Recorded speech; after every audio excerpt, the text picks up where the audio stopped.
Have you ever considered that your spiritual development isn't gauged by the quantity of books you've absorbed, the regularity of your meditations, or the total spiritual getaways you've experienced? What if the conventional wisdom you've gathered regarding spiritual advancement is entirely misaligned? In this very moment, you might believe you are progressing along a spiritual journey. You might be convinced you are growing, ascending, and becoming more illuminated. Yet, Edgar Cayce, the individual who connected with universal consciousness more than 14,000 separate times, disclosed a revelation that could completely reshape your prior beliefs concerning your authentic spiritual position. He stated, "There exist 12 distinct indicators that unveil your actual spiritual level. Not the level you perceive yourself to be at, nor the level you wish to attain, but rather the level your soul has genuinely achieved." And here lies the somewhat disconcerting truth. A significant portion of those who consider themselves spiritually advanced are not. Many who believe they are truly conscious remain, in essence, in a state of deep sleep. Many individuals who consider themselves nearing spiritual awakening have yet to truly begin their authentic voyage. How can I be so certain? Because Cayce presented us with a looking glass, a method to view ourselves with an unflinching, perhaps unsettling clarity. And today I will hold that very mirror up for you. You may not find the reflection appealing, but if you possess the courage to truly observe, what you uncover could redefine the entire course of your soul's unfolding. So, I invite you to ask yourself, are you prepared to embrace the truth about your actual standing? Let us now explore this. We must first consider the illusion of spiritual ego. Before we delve into the 12 distinct indicators, we need to discuss the most significant barrier to honest self-perception: the spiritual ego. You are likely familiar with what I am describing, that aspect within you which longs to believe it is extraordinary, specifically chosen, more developed than the countless others who still remain unaware. It is the internal whisper that declares, "I am not like the rest. I discern beyond the superficial. I grasp the more profound wisdom." And here lies the inherent risk. As your spiritual sensitivity grows, your ego becomes increasingly adept at cloaking itself in the guise of enlightenment. Edgar Cayce observed this pattern continuously during his readings. Individuals would approach him, certain they possessed highly evolved spirits, fully expecting him to affirm their spiritual preeminence. And on countless occasions, Cayce would unveil an alternate understanding. He would gently reveal that their perceived spiritual awakening was often nothing more than their ego dressed in new attire, that their elevated awareness was frequently an intellectual grasp rather than a profound inner transformation, and that they were merely performing spirituality instead of genuinely living it. Let me now ask you something, and I encourage you to be entirely truthful with yourself. As you engage in meditation, do you find yourself truly shifting your inner awareness? Or is it perhaps another moment gathered, useful for sharing in discussions of the spirit? When immersing yourself in spiritual texts, do these insights genuinely alter the fabric of your daily existence? Or might you be simply building a store of information, fostering a sense of knowing more than those who haven't encountered such writings? In speaking of unity and boundless affection, do you extend that same deep respect to the person assisting you at the grocery counter? Or does your spiritual practice tend to remain within the confines of yoga spaces and contemplative gatherings? It is precisely here that Cayce's 12 indicators prove to be profoundly significant, for their purpose isn't to gauge your acquired wisdom. Instead, they illuminate the essence of your person. They do not evaluate your adopted tenets, but rather reveal the very core of your existence, and with a clarity that can sometimes feel challenging, they unveil the distinction between simply enacting spirituality and embodying its true presence. Should you find yourself experiencing a touch of defensiveness in this moment, consider it in fact a positive indication. It suggests that deep within you, something resonates with the accuracy of these reflections. A quiet moment of reflection is invited, should you feel ready to honestly consider your inner state. And as we explore these deeper truths, you might consider staying connected, for this space is dedicated to those who seek insight more than simple ease. At the core of our exploration lies the understanding of spiritual planes. Cayce conveyed that the journey of spiritual development does not follow a straight path. It isn't akin to ascending a ladder, where each step clearly surpasses the one before it. Instead, he likened it to descending further into the same vast ocean. The deeper you venture, the more profound and previously unknown dimensions you uncover. He spoke of the soul's passage through numerous stages. Some accounts suggest 7 primary levels, while others indicate 12 or even more subtle distinctions within these broader categories. However, the essential point is this: every stage signifies a foundational transformation in awareness. It's not a change in the knowledge you possess, but rather a profound alteration in the manner by which you perceive and interact with existence. In the initial stages, you perceive yourself as distinct from all else. You are an individual awareness moving through an environment populated by other discrete entities. Events unfold to you. We typically react to circumstances. As you evolve, you begin to discern recurring patterns, intricate connections, and how your inner world shapes your outer experience. At a higher stage, you start to perceive the unity that exists beneath all apparent separation. You feel a deep connection to all beings. You recognize the divine in all things. And at the highest levels, Cayce explained, you don't merely grasp oneness intellectually. You live it. You are it. The feeling of being a separate self becomes transparent. What remains is pure consciousness, expressing itself through the form you identify as yourself. Yet, here lies the essential wisdom Cayce conveyed. You cannot skip these stages. You might read about unity consciousness. You can speak about it eloquently. You can convince yourself you've attained it. But if you haven't genuinely integrated the lessons of the preceding levels, you are building a spiritual identity on a foundation that does not exist. You might be akin to someone who knows the panorama from a peak by heart, yet has never truly ascended that mountain. And the dozen indicators Cayce brought to light, they precisely illustrate your genuine stage of progress, rather than the one you prefer to imagine yourself occupying. The initial indicator is your connection to hardship. This primary sign offers the deepest insight. How do you react when existence presents you with adversity? On the lowest spiritual planes, trials are perceived as a penalty, as an incorrect occurrence that ought not to be, as proof that divine will, cosmic forces, or destiny has conspired against you.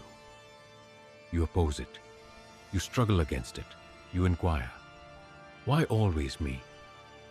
You experience yourself as a casualty of your conditions. Upon reaching intermediate stages, you start to perceive anguish as an instructor. You seek out the wisdom within it. You endeavor to develop through it. You assure yourself that all events unfold for a purpose.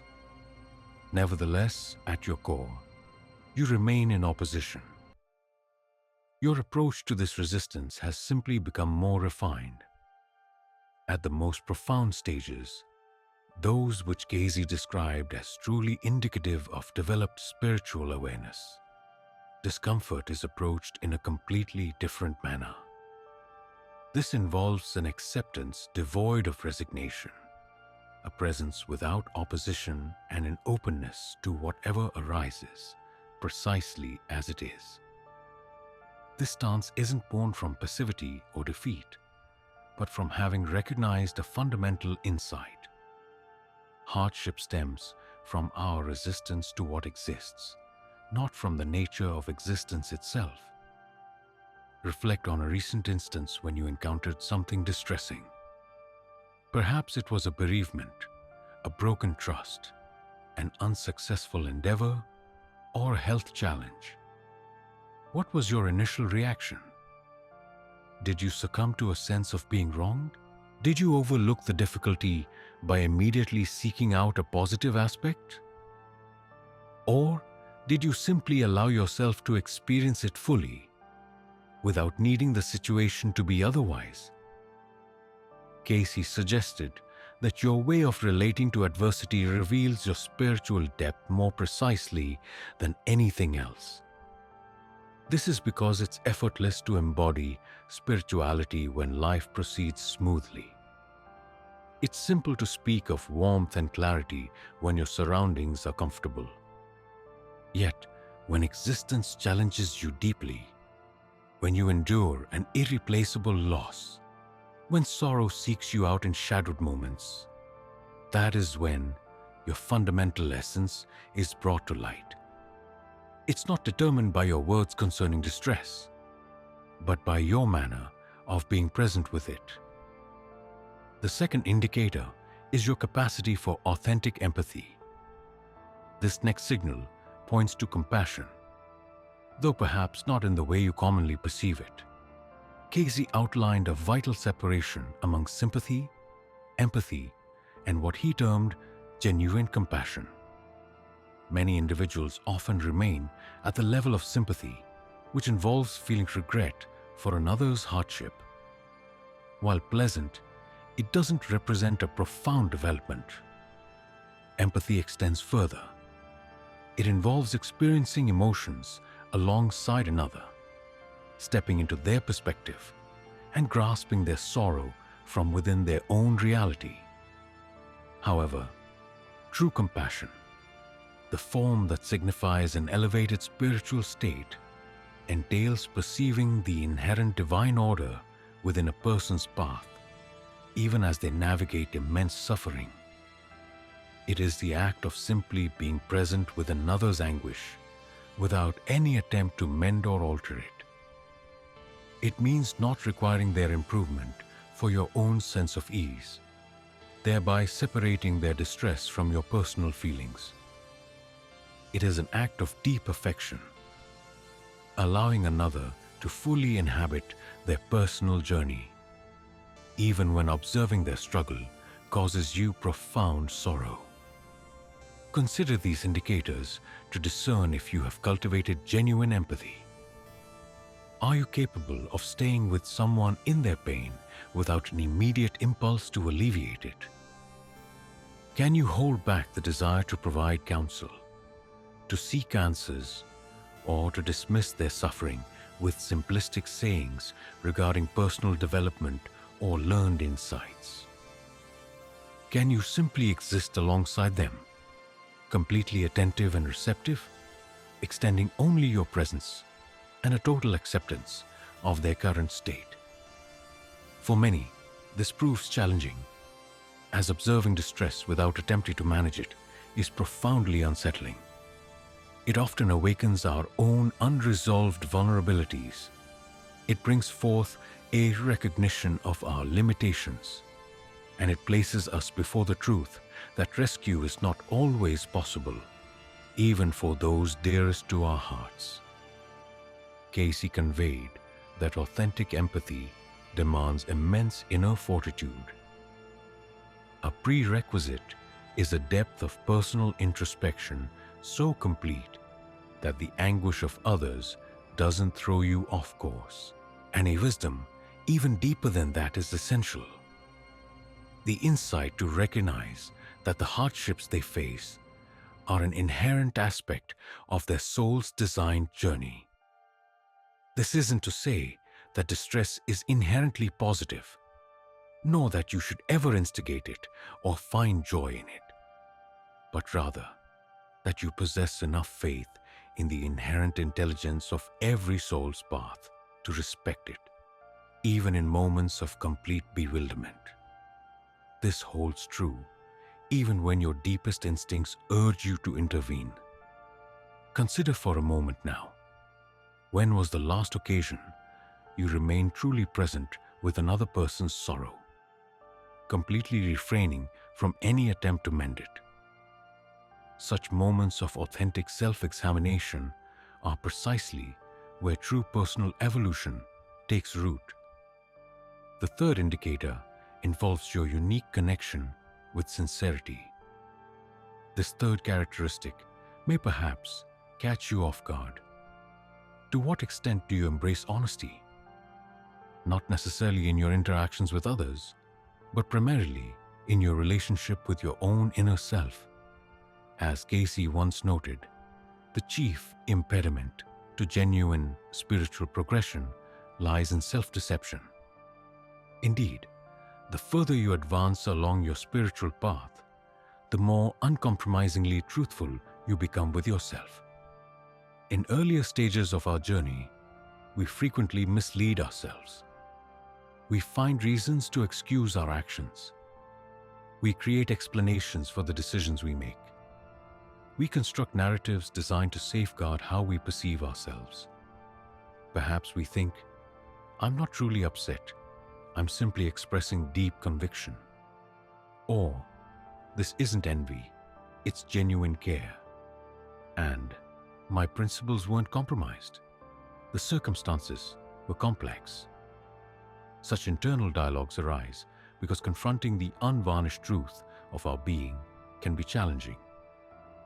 It demands an acknowledgement of our less admirable aspects, our small-mindedness, our self-centeredness, and all the instances where we fall short of our personal aspirations. However, with the natural progression of spiritual understanding, a fundamental transformation occurs. You cultivate the ability to observe yourself with clarity, free from harsh criticism. You become capable of admitting, "Indeed, I experienced jealousy. Yes, my actions stemmed from ego.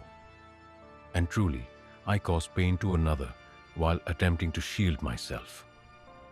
Yet, you don't succumb to overwhelming feelings of disgrace regarding these insights.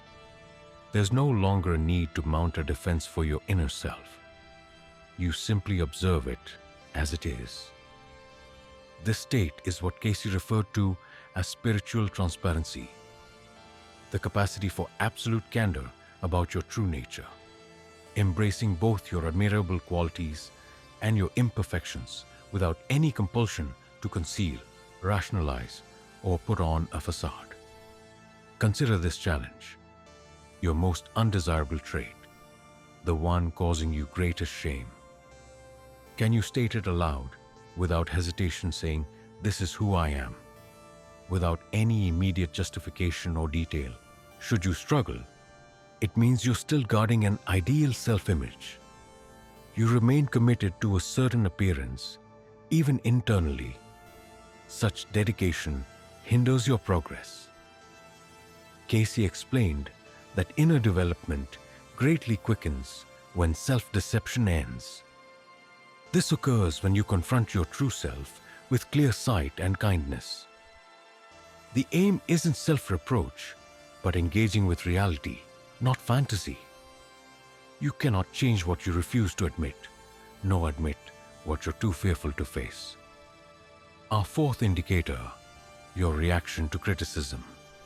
This particular sign is closely linked to the previous one. Consider how you typically react when another person offers criticism. In the initial stages of inner development, feedback often provokes an automatic defensive reaction. Your self-image readily mobilizes to shield itself from perceived harm. You might retaliate, offer detailed explanations, rationalize your actions, or simply disregard the source, believing they lack comprehension. Moving to more advanced stages, you begin to cultivate a moment of reflection prior to responding. You make an effort to discern any validity within the given critique. While intellectually acknowledging that receiving input can be beneficial, a deeper part of you still perceives it as a threat. A persistent inner need exists to prove yourself correct, to be viewed favorably, and to uphold a specific self-perception. Upon reaching the most evolved states, critical remarks transform from intimidating to intriguing. When a person highlights an imperfection rather than defending yourself, your mind quietly inquires, "Could this be accurate? I should explore this further." A sincere curiosity develops regarding aspects of yourself you might not readily perceive. You proactively solicit input from others, driven by a desire for complete self-awareness. This reveals the crucial insight. It becomes possible to absorb constructive criticism without internalizing it as a personal affront. For you have understood that your genuine essence, the core of your being, remains untouched by mere words. It cannot be lessened by another's viewpoint, nor can it suffer harm from constructive input. It is solely the ego that perceives danger. Only the superficial self feels the need to safeguard your authentic nature. This true self is utterly secure, entirely steadfast, and consequently, completely receptive to insights regarding its present manifestation. Cayce once noted that this represents one of the most distinct indicators of spiritual advancement. The ability to absorb challenging truths about oneself without breaking down, becoming defensive, or resorting to aggression. Consider a recent instance when you faced criticism, perhaps from a partner, a companion, or a work associate. What was your immediate inner reaction? Was it a feeling of needing to defend, an impulse to explain their inaccuracy, a desire to highlight their own imperfections in retaliation? Or was it curiosity, receptiveness, a sincere readiness to contemplate that they might perceive something you do not? Your reflection unveils your current stage. And now, sign number 5, a harmony between what you believe and how you act. The fifth indication may prove to be the most challenging for individuals who see themselves as spiritually inclined. Consider the expanse between your declared convictions and the way you genuinely conduct your life. It is often at this juncture that many pursuing a spiritual path reveal their true alignment. We often profess a belief in universal unity, yet we find ourselves engaging in whispers about those we dislike. We embrace the concept of compassion while frequently displaying unkindness towards our own being. We advocate for mindful presence, only to discover ourselves perpetually sidetracked, only partially engaged, merely fulfilling obligations.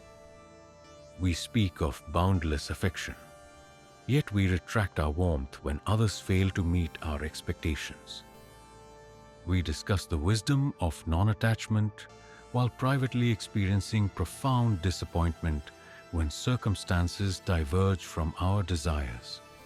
Cayce held a particularly uncompromising view concerning this disconnect. He articulated that one's spiritual advancement is truly measured by their least integrated actions, rather than their most profound intellectual insights. One might undergo profound spiritual encounters. You could grasp the principles of non-duality on an intellectual level. You might articulate concepts of enlightenment with great fluency. However, if you continue to exhibit pettiness, defensiveness, a judgmental attitude, and reactivity in your everyday existence, your true development may not be as advanced as you perceive. True spiritual development manifests in actions, not merely in convictions. It cultivates a greater sense of kindness, expands your patience, deepens your honesty, anchors you more firmly in the present moment, and enhances your capacity for affection, even in challenging circumstances. Such transformations are not for show. They are not mere outward displays to seem spiritually evolved. Rather, they emerge organically as your inner awareness shifts and grows. Consider the insightful, yet challenging inquiry Cayce might pose. If a person were to observe your daily life for 7 days, noting how you interact with service staff, how you react to sudden interruptions on the road, and the manner in which you address your loved ones when fatigued, what assessment would they form regarding your spiritual state? Would their observations reveal an individual truly embodying their principles, or someone demonstrating a noticeable disparity between their perceived self and their actual conduct? This reflection is not a pursuit of flawlessness, but rather an invitation to integrity. It speaks to the gradual narrowing of the space between the person you profess to be and the person you genuinely are, as you continue along your path of evolution. Join us on this path if you seek an honest exploration, as we will continue to delve into realms often overlooked by much spiritual discourse: the contrast between outward appearance and inner truth. Our sixth indicator involves your connection to the current moment. This sixth sign asks, how often are you truly here? Not just physically, but mentally, emotionally, and spiritually. It was taught by Cayce that being truly present forms the very bedrock of all spiritual progress. Moreover, it serves as the clearest indicator of your journey's advancement. At earlier stages, one is rarely anchored in the now, instead losing themselves in thoughts about yesterday or tomorrow. You might find yourself replaying conversations, making future plans, experiencing anxiety, indulging in fantasies, or dwelling on regrets. Your mind is simply everywhere but here. At moderate levels, you consciously cultivate presence. You engage in meditation. You strive to maintain awareness. You gently guide yourself back whenever your mind wanders into contemplation. Yet, this still demands considerable effort. It requires a constant watchfulness, as the tendency to be distracted remains the default. At the most advanced stages, this state of presence effortlessly becomes your natural way of being. It's not about making an effort to be present, but rather realizing that you are presence itself. You've uncovered that you are the awareness where every experience unfolds. And with this realization, being present is no longer an action you perform. It is simply what you inherently are. Consider this simple exploration. At this very instant, can you sense the vibrant life within your hands? Are you able to perceive the subtle energy of your physical form? Can you be mindful of the space surrounding you without becoming absorbed in thoughts about it? How long can you sustain that clear awareness before your mind naturally draws you back into its usual flow of thoughts? For 30 seconds, perhaps 2 minutes, or even a full hour. Cayce stated that your capacity for steady presence, not strained concentration, but a gentle, open awareness, reflects your spiritual progress more truly than any other evaluation. Because all other virtues such as compassion, integrity, non-attachment, and love arise from this state of presence. You cannot offer true compassion if you are not sufficiently present to genuinely perceive the other individual. You cannot truly be honest with yourself unless you're sufficiently present to perceive your inner landscape with clarity. Likewise, releasing attachments becomes impossible if you are not aware enough to observe the very act of clinging. Presence, therefore, serves as the fundamental bedrock upon which everything else is built. So, consider how deeply present you truly are, not how present you aspire to be, nor merely how present you feel during your 20-minute meditation practice. How engaged are you during life's most ordinary moments? While washing dishes, waiting in traffic, or conversing with someone you've spoken to 1,000 times before? These everyday instances reveal your authentic level of presence. Moving on to the seventh indicator, we explore your reliance on external approval. This particular sign penetrates quite deeply. How much do you depend on others to affirm your value? At the earliest stages of spiritual growth, your entire sense of self often originates from outside validation. You feel a profound need for people to appreciate you, commend you, acknowledge your existence, and truly see you. Without this reflection from the world around you, your identity can feel lost.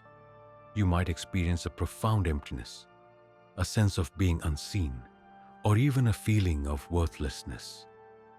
However, as one progresses to more intermediate stages, a certain internal appreciation of self-worth begins to develop.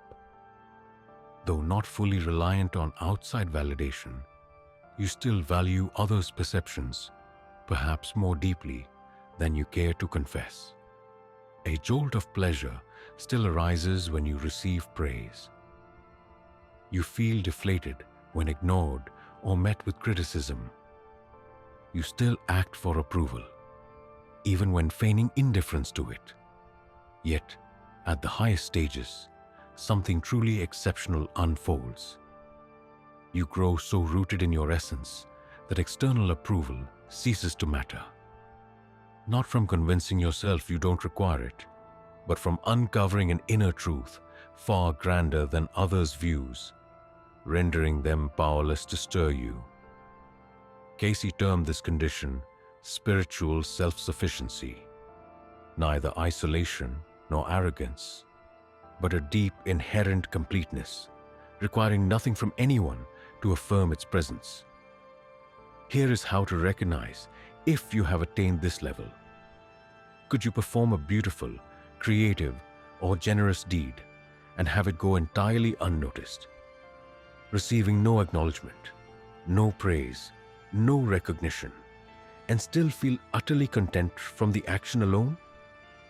Can you remain completely authentic, vulnerable, and imperfect, even knowing your true self might make others uneasy or provoke their criticism? Is it possible to accept applause without swelling with pride and absorb disapproval without shrinking, because neither truly reaches the core of who you are? Many among us are perpetually searching, constantly performing, always needing the external world to affirm our worth. And this yearning, however subtle, suggests we have yet to uncover our authentic inner balance. Cayce shared the insight that this transition from relying on external validation to cultivating internal acceptance represents a pivotal milestone in spiritual growth, because once that boundary is crossed, you gain the ultimate freedom to simply be who you truly are, rather than the person you feel you must be to earn acceptance. The eighth indication, your connection with material existence. Our eighth guiding insight considers a common query that many spiritual explorers often misunderstand. How do we truly connect with money, our possessions, and the comfort of our physical being? In the initial stages of this journey, one often finds themselves either deeply clinging to material items or reacting strongly in opposition to them. You might tirelessly pursue prosperity and ease, convinced they are the key to happiness. Or perhaps you dismiss them entirely, viewing them as antithetical to your spiritual path. Yet both these postures unveil an identical truth. The material world still exerts a significant influence over your inner state.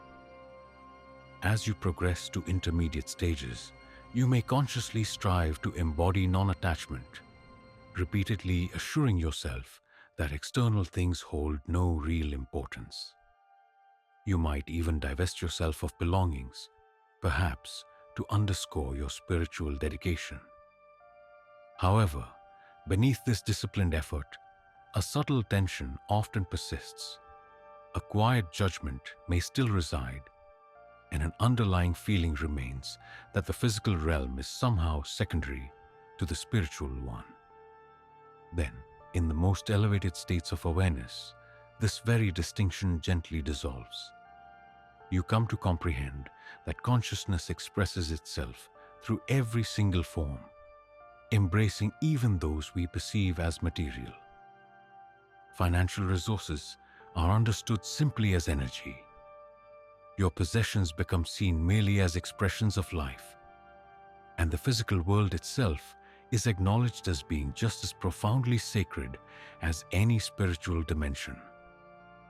It is possible to possess much or nothing at all, yet experience the same inner tranquility. Whether your circumstances are abundant or sparse, your inherent self-identity remains untouched. You employ worldly assets to further your intentions, but these do not constitute your essence. Should comfort be present, you appreciate it, yet you are not reliant upon its presence. As Cayce so plainly stated, the spiritual and the material exist as a single unity. Any perceived division resides solely within the human perception. Consider this challenge. If tomorrow brought the loss of everything, your dwelling, your accumulated funds, all your belongings, would you still retain your sense of self? Conversely, could immense prosperity enter your life without altering your core nature? Should your response to either scenario be anything less than a resounding yes, it suggests that the material world still exerts a hold upon you. These attachments indicate a lingering belief in the misconception that your identity is what you acquire, rather than simply what you are. Our ninth indicator is your innate ability to forgive.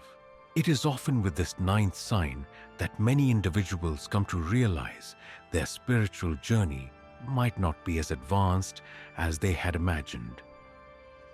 To what depth does your forgiveness extend? We speak not of a shallow, superficial pardon. It isn't truly pardoning someone while still harboring ill will. Authentic absolution is the kind that thoroughly unburdens itself from history. At elementary stages, the act of pardoning carries stipulations. You might offer a pardon only if an apology is extended, if behaviors are modified, if sufficient hardship is endured, or if some form of redress or remuneration is secured. Such absolution functions as a bargain, a set of terms, a means to preserve your dominion. On an intermediate plane, you recognize that extending grace primarily serves you rather than the other party. You engage in this practice as a form of inner work, a dedicated spiritual exercise. You strive to release your grip, yet it proves challenging. Significant exertion is required. A part of your being still clings to the offense, perhaps because it bestows a feeling of moral ascendancy or provides a shield against future sorrow. At its most profound levels, forgiveness unfolds without delay and is absolute. This isn't born from compulsion, nor from an avoidance of confronting emotional pain. Instead, it emerges from an evolved discernment, a profound realization that all individuals operate to the best of their current understanding and awareness. You come to understand that the individual who caused you distress was operating from their own internal suffering, their own lack of awareness, their own deep hurts. This realization does not justify their conduct, yet it dissipates any craving for retribution or bitter feelings. Cayce once explained that holding on to unforgiveness is akin to consuming poison yourself and anticipating another person's demise. It fastens you to yesteryear. It keeps you energetically bound to individuals and circumstances that ought no longer to hold sway over you. And your struggle to forgive indicates that a part of you still identifies with the role of being harmed, still gaining some advantage from the narrative of how you were mistreated. Consider this query. Is there someone in your experience whom you have not truly absolved? When thoughts of them arise, do you sense tightness, irritation, the impulse to recount to another how they wronged you? Should this be the case, you are still shouldering that burden, and that burden acts as a tether, impeding your awareness from ascending. Authentic spiritual growth manifests in the capacity to fully relinquish what has transpired. It's not about denying what occurred, but about liberating yourself from its power to shape who you are. The 10th indicator focuses on your connection to the unknown. This sign reveals the degree to which you still seek to exert influence. How do you approach ambiguity and that which is yet to unfold? At more fundamental stages, the uncertain instills profound apprehension within you. You require meticulously crafted plans, unwavering assurances, and distinct pathways forward. Should circumstances become unforeseeable, a feeling of alarm often arises. You strive to manage all variables, individuals, results, and environments, because the lack of foresight feels simply intolerable. Upon reaching intermediate understanding, you've cultivated a tolerance for what is not certain. You consciously engage in letting go. You encourage yourself to place trust in the universal flow. You utilize positive statements and profound spiritual ideas to ease your unease about what lies ahead. However, deep down, a core discomfort with the undisclosed remains. You still attempt to steer outcomes by feigning a lack of intention to do so. Reaching the highest echelons, those stages Cayce identified as signifying true spiritual accomplishment. You have come to cherish the unpredictable, having understood that every potential outcome resides within the realm of the undiscovered. The very essence of being is rooted in enigma.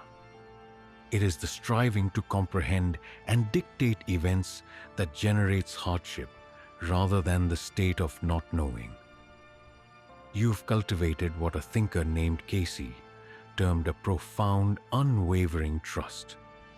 This isn't a belief that situations will unfold precisely as you desire, but rather a certainty that no matter what transpires, you possess the capacity to face it.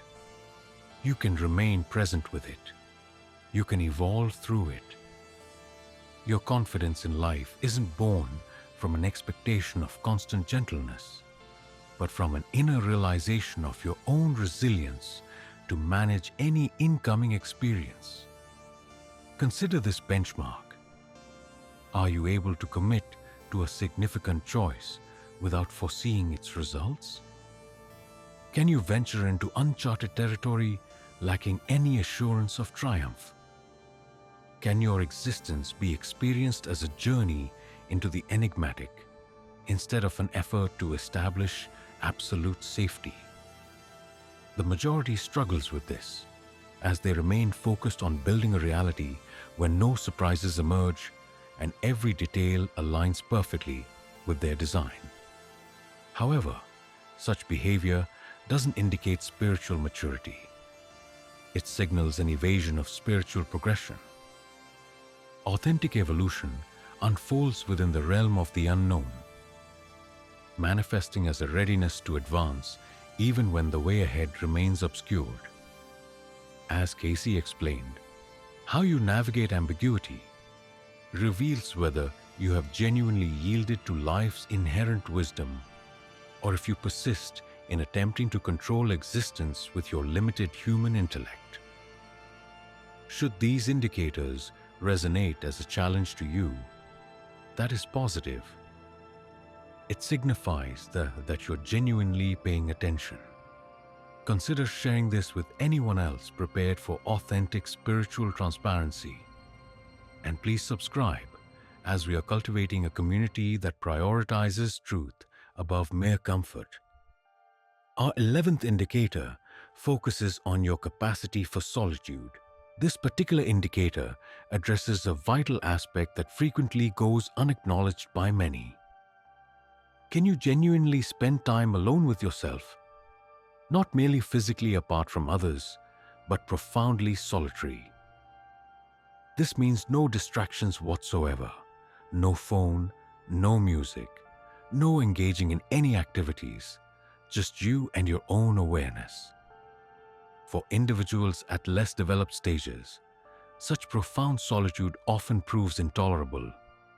You often find yourself drawn to continuous stimulation, persistent connection, and constant diversions to keep your mind occupied. For it is when you are truly by yourself that you face the very things you've been setting aside. A sense of unease, critical internal thoughts, or a feeling of deep emptiness can surface. Thus each moment becomes filled. You maintain an active schedule, ensuring you are rarely, if ever, completely solitary. On a more conscious path, you begin to engage with quiet moments. You might explore meditation, embark on solitary journeys, and consciously appreciate periods of stillness. Yet, an underlying intention often remains. You seek these times of quietude with a purpose: to attain tranquility, gain deeper understanding, or cultivate spiritual growth. Even in moments of calm, there's an element of active pursuit.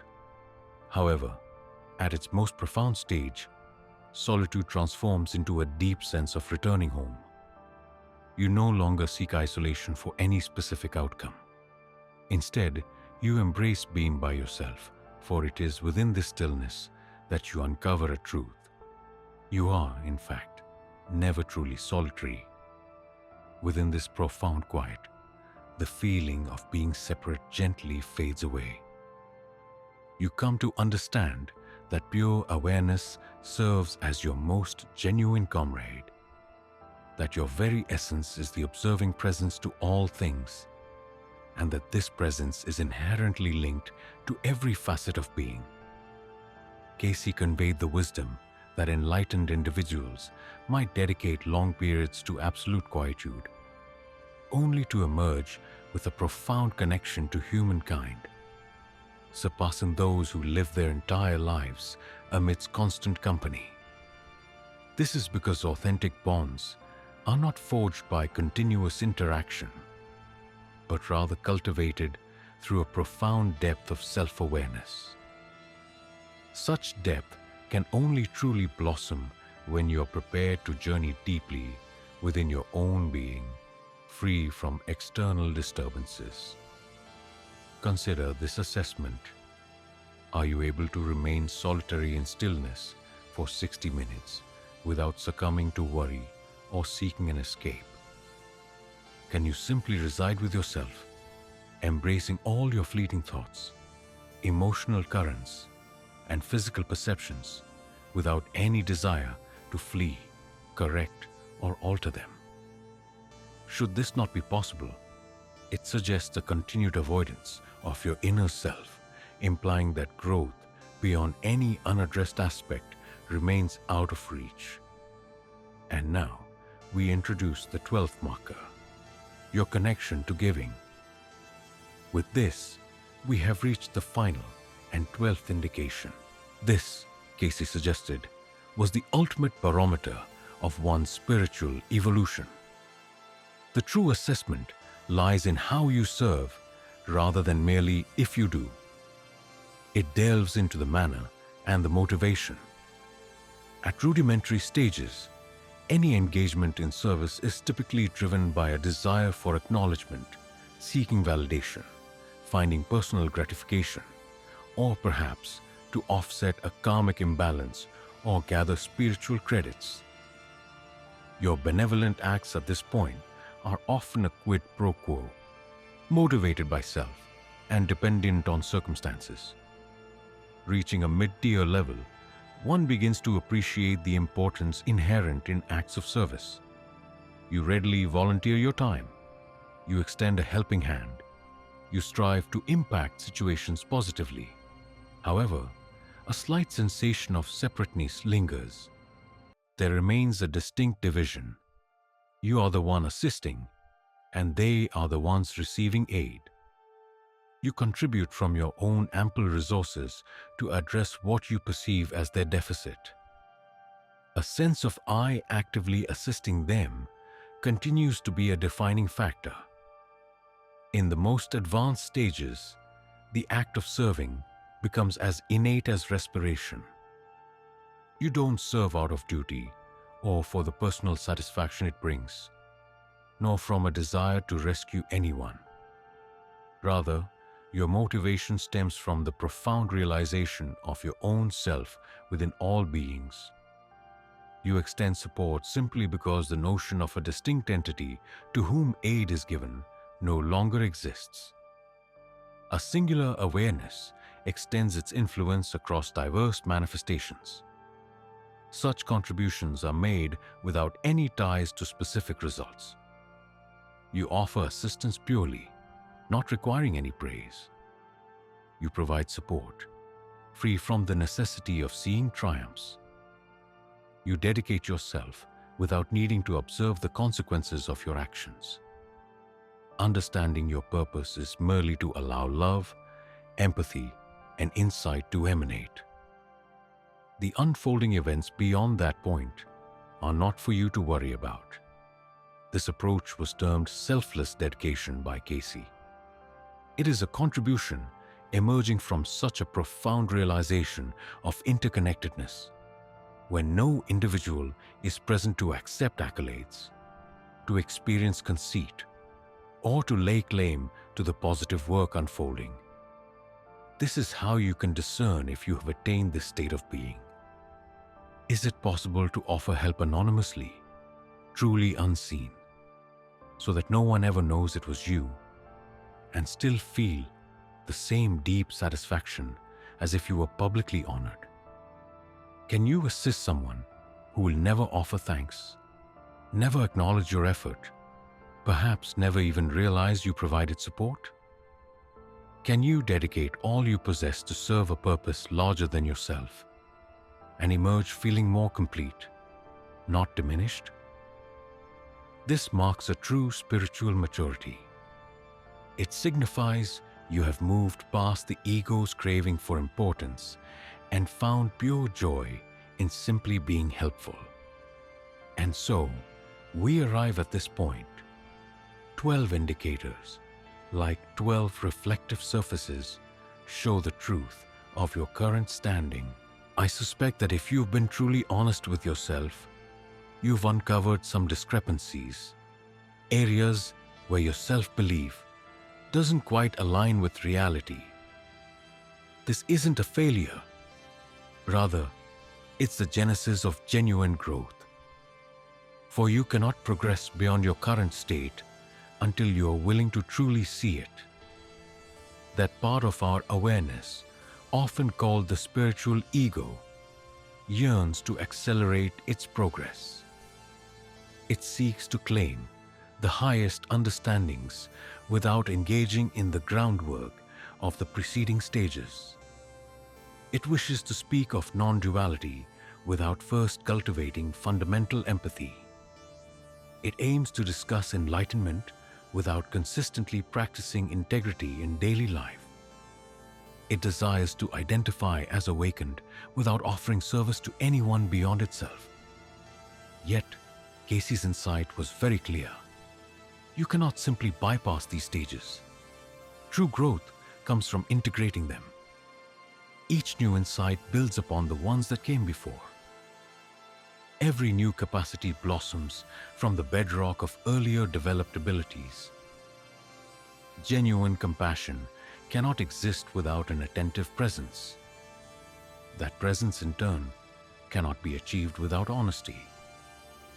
You cannot serve others without self-interest until you have first cultivated the quiet strength of being comfortably in your own company. This is truly a voyage, an ongoing process, a gentle descent into the fundamental truth of who you are. And here lies the most encouraging aspect. You do not need to demonstrate perfection across all 12 indicators to be moving along the path. You simply need to be open to observing your current position and engaging with that reality, rather than pretending you have already arrived somewhere else. Cayce's wisdom emphasized that the essence lies in acknowledging oneself without any hint of condemnation. You are able to recognize, I haven't quite cultivated strong forgiveness yet, or I'm still learning to truly inhabit the present moment. Perhaps you might note, my efforts to serve are still somewhat influenced by my ego.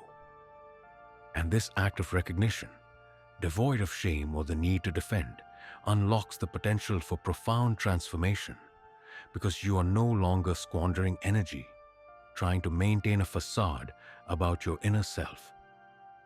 Instead, you channel that energy into genuinely cultivating your spiritual practice.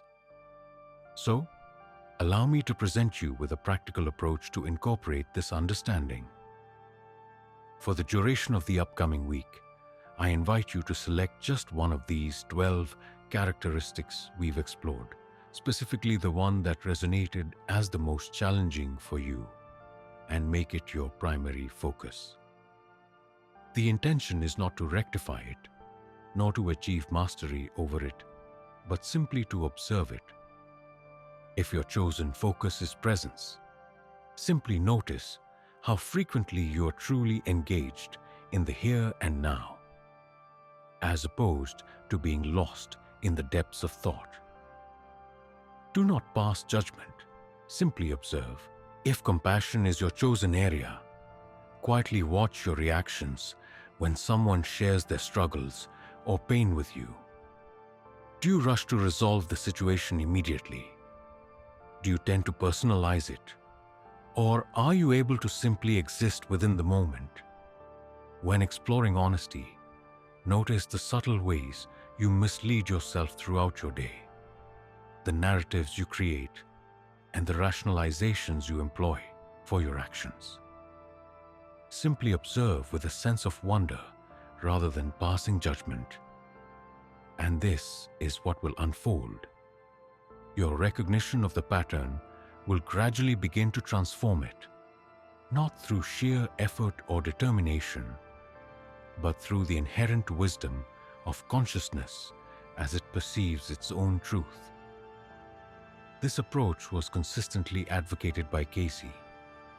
It's not about acquiring further knowledge, new theories, or advanced spiritual methods, but rather a consistent, sincere observation of the self, moment after moment, day after day, witnessing your own being without criticism, experiencing yourself without the need to justify, accepting reality as it unfolds rather than as you might prefer it to be, and in a gentle, almost unnoticeable manner at the outset.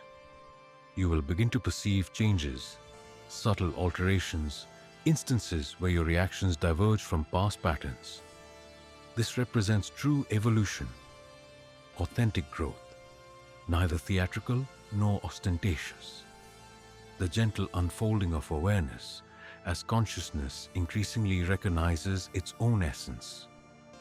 These are our concluding reflections, and so we arrive at the completion of our passage through the 12 archetypes. Yet, in truth, this marks merely the commencement of your personal exploration alongside them. For these symbols are not concepts to be grasped a single time and then set aside. Instead, they are vibrant reflections to which you will repeatedly turn as your spiritual unfolding progresses. With every gaze into their depths, new perceptions will emerge. You will uncover previously unseen layers of meaning, and subtle arrangements that once eluded you will become clear. This occurs because, as your inner awareness expands, so too does your capacity for self-perception. What remained beyond your recognition last year may well become self-evident this year. That which once felt impossible to alter will, with time, integrate itself naturally. The peak you once imagined as your ultimate achievement transforms into the groundwork for an even loftier plane of existence. This unfolding expedition knows no finality, yet it unfailingly carries you beyond the point of your departure. Every instance of genuine self-reflection, every decision to prioritize authenticity over ease, every small act of releasing, all these things are profoundly meaningful. They accumulate steadily. Each contributes to the unfolding of your inner awareness. And this very evolution, that is precisely why you're here. It serves as the ultimate purpose, the goal beneath all other goals. It is the great play. Consciousness is engaging with itself through the unique form you embody, striving to understand itself more intimately, to express its essence more fully, and to perceive its presence in all things and all beings. You are not on this journey by coincidence. You are not encountering this message at random. A deep and truthful part of you, your innermost self, summoned this insight, this period of contemplation, this moment of perceiving yourself with clarity. Honor that intrinsic urge, trust that powerful inclination toward truth, and continue to advance, continue to grow, continue to open. The universe is revealing itself precisely as it should, and you, exactly as you are right now, at whatever stage you have reached, represent a perfect and indispensable component of that grand revelation. Thank you for being here. I truly appreciate your willingness to explore these challenging realities. It's commendable that you've opted for awareness over mere comfort. Please share in the comments which of the 12 principles you intend to integrate into your life this coming week. Let us provide encouragement to one another on this shared adventure. I will personally review every contribution and actively participate in the growing community we are cultivating together. Should you not yet be subscribed, I invite you to do so now, as this marks only the commencement of our upcoming discussions concerning authentic spirituality, the kind that truly transforms you from within. Until our next encounter, kindly recall Cayce's most profound teaching of all. You are fundamentally a spiritual being embarking on a human experience rather than the inverse. The more profoundly you internalize this truth, not merely intellectually but through lived experience, the more seamlessly all other aspects of your life will align. You possess an immense greatness far beyond your current understanding, and your personal journey is unfolding with a magnificence grander than you could ever envision. Simply place your trust in this unfolding process. Value your present self and gently expand toward the inner light you possess. I'll connect with you in the next viewing. Warmth, warmth, warmth, warmth.